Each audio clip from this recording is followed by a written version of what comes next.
स्वाति मालीवाल को लेकर सीएम आवास पहुंची है दिल्ली पुलिस। क्राइम सीन को रिक्रिएट किया गया और रिक्रिएट करके कोशिश ये की गई कि इसके जरिए पता लगाया जा सके कि आखिर स्वाति मालीवाल के साथ क्या हुआ था, कैसे हुआ था।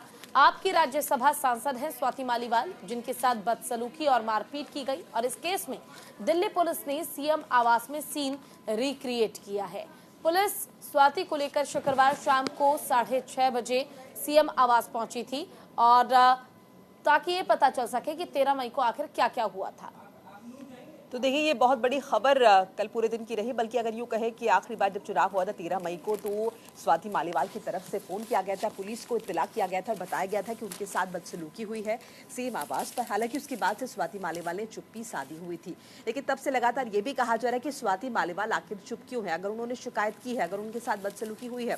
क्योंकि देखिए, इस मामले को विपक्षी पार्टियां उठा रही थी, लेकिन स्वाति मालीवाल जो कि कह रही है कि उनके साथ गलत हुआ है, राज्यसभा की सांसद और DCW की पूर्व अध्यक्ष रह चुकी हैं, वो इस तरह के आरोप लगाने के बाद अगर चुप्पी साध लेती है तो कहीं ना कहीं सवाल ये भी उठते हैं कि किस तरह का दबाव क्या उनके ऊपर बना हुआ है।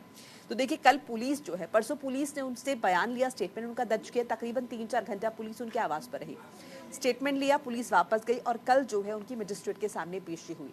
दोपहर में ये पेशी हुई तकरीबन 11-12 बजे के आसपास। और उसके बाद देखिए, शाम के वक्त जो है एक बार फिर से सीएम आवास गई है पुलिस स्वाति मालीवाल को लेकर और कोशिश की गई कि पूरे सीन को रिक्रिएट किया जा सके। ये कोशिश की जा सके कि 13 मई के दिन आखिर क्या क्या हुआ था, ये सब एक बार, यानी कि मैच कराया जा सके। स्वाति मालीवाल ने जो बयान दिया है मजिस्ट्रेट के सामने, उसको मैच कराने की कोशिश, यही कोशिश होती है और इसीलिए सीन रिक्रिएट किया जाता है इस तरह के केसेस में। और यही जो है बड़ी खबर अलग अलग अखबारों में छपी है पूजा, और कहीं ना कहीं विपक्ष से लेकर कितना आक्रामक नजर आ रहा है।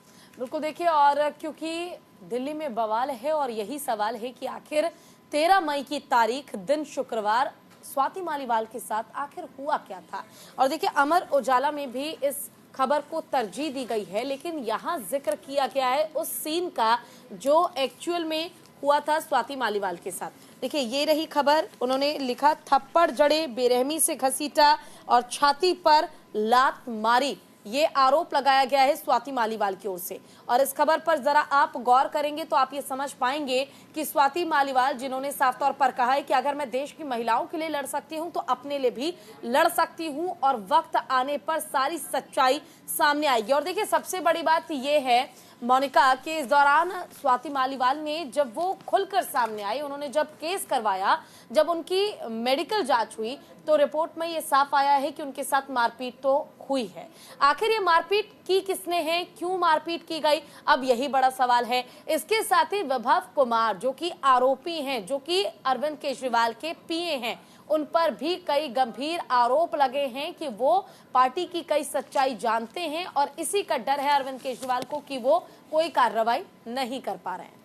तो देखिए, विभव कुमार गायब नजर आ रहे हैं। पुलिस उनके घर पहुंची थी, लेकिन विभव कुमार वहां पर मौजूद नहीं थे। और देखिए, सबसे बड़ी बात यह है कि आम आदमी पार्टी के राज्यसभा सांसद संजय सिंह 2 दिन बाद जब ये वाकया हुआ, उसके 2 दिन बाद मीडिया के सामने आए हैं, प्रेस कॉन्फ्रेंस की है, बाकायदा इस बात को कबूल किया है कि बदसलूकी तो हुई है स्वाति के साथ।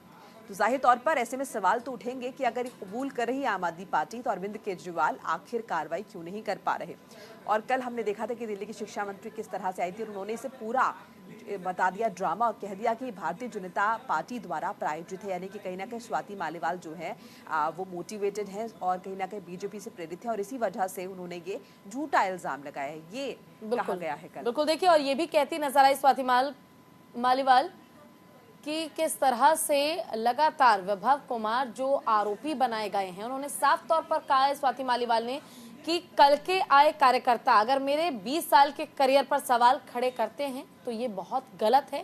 स्वाति मालीवाल ने साफ तौर पर कहा है कि ये कहना कि वो बीजेपी की एजेंट है और बीजेपी के लिए उन्होंने इस षड्यंत्र को रचा है, ये बिल्कुल गलत है।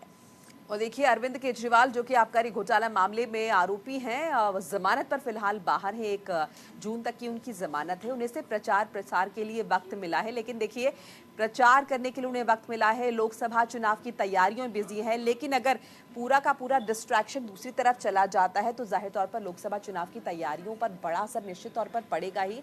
और देखिए, आप खुद ही देख रहे होंगे अलग अलग मंचों से जब चुनावी मंच पे पहुंच रहे हैं अरविंद केजरीवाल, तो वहां पर जो पूरा का पूरा फोकस है वो दूसरी तरफ जा रहा है। पहले सवाल उनसे ये पूछा जा रहा है कि ये सब तो ठीक है कि आपने क्या किया और बीजेपी ने क्या किया, पहले आप ये बताइए कि स्वाति मालीवाल मामले पर आप क्या कर रहे हैं, आप इस मामले को लेकर कितना संजीदा हैं।